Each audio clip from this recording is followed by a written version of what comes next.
Egyszer volt, hol nem volt, hetet hét országon is túl, volt egyszer egy szegény asszony. Annak volt egy fia, meg egy kis tehénkéje. Egyszer úgy elfogyott az ennivalójuk, hogy mondta az anyja a kisfiúnak: eredj, fiam, hajtsd el a tehénkét a vásárra, de vigyázzám, hogy adod el, nehogy károsak legyünk benne. El is hajtotta a fiú a vásárra.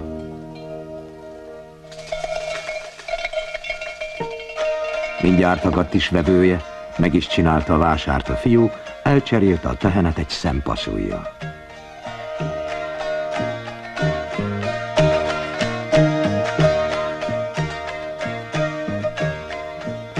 Vitte haza a paszújt.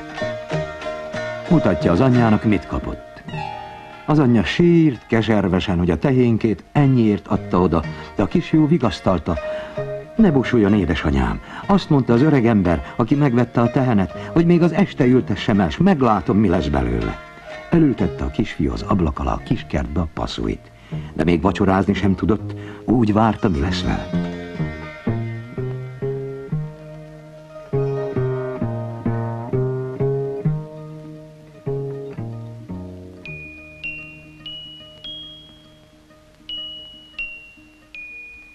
Reggel, mikor felébredt, kinéz az ablakon, látta, hogy kikelt a paszúj, de nem látta tetejét, gondolta, megnézi kívülről. Kiment, s megnézte. De bizony, ő kegyelme hiába bámulta, nem látta tetejét. Mondja az anyjának: na látja, édesanyám, mennyit ér a paszúj, megyek, felmászom a tetejére. Az anyja mind kérlelte, hogy ne menjen, de mégis elindult, s ment felfelé a paszújon. Addig ment, mendegélt, míg már olyan magasságban volt, hogy szinte szédült.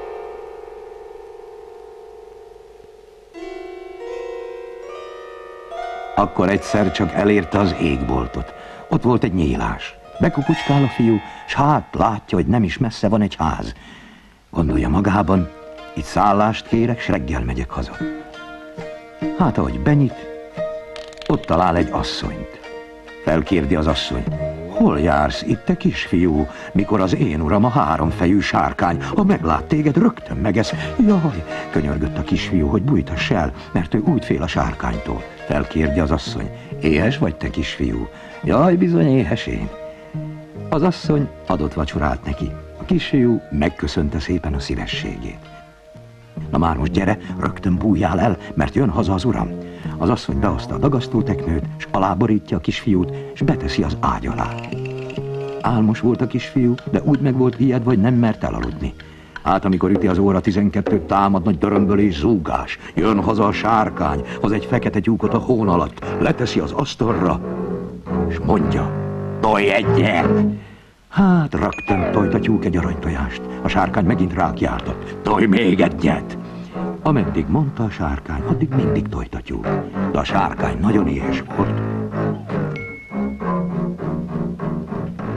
Asszony, vacsorát ide! Ad az asszony vacsorát. Vacsorázik a sárkány.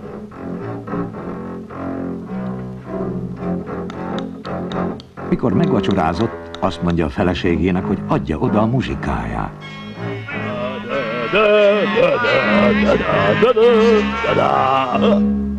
Te asszony, miféle idegen szag van ebben a házban? Csak nyugodjék, lelkem, nincs itt semmiféle idegen.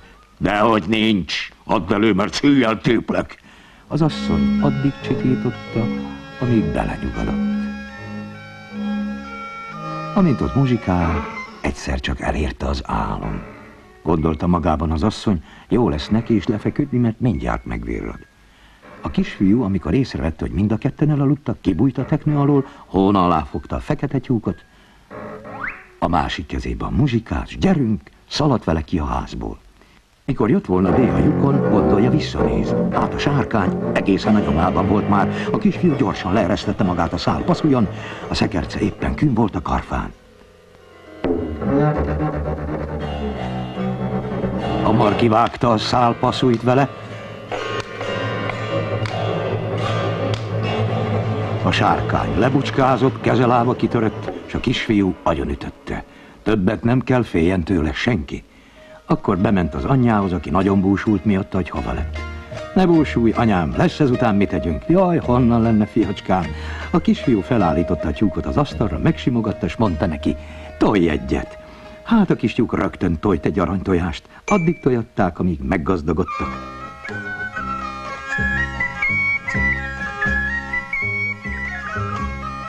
A kisfiú egész nap muzsikált, az anyja meg csak hallgatta. Aki nem hiszi, járjon a végére.